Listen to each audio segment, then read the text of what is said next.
Vous savez, pendant longtemps, on a maintenu nos peuples dans une certaine philosophie, tendant toujours à nous faire croire que nous ne pouvons rien sans les autres.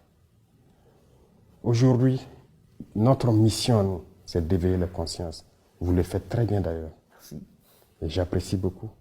Il faut qu'on arrive à éveiller les consciences, que les jeunes se rendent compte de ce qui se trouve chez eux.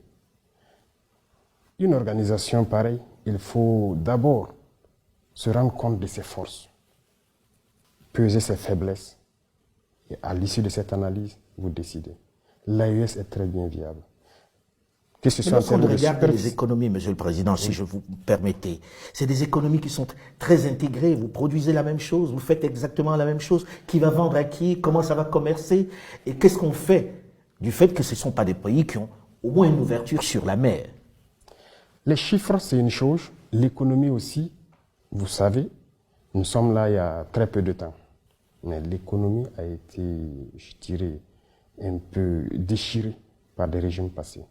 Sinon, nous devrions avoir des économies très fortes aujourd'hui. C'est ce que je dis, en analysant nos forces, on se rend compte que nous ne devrions pas être à cette étape.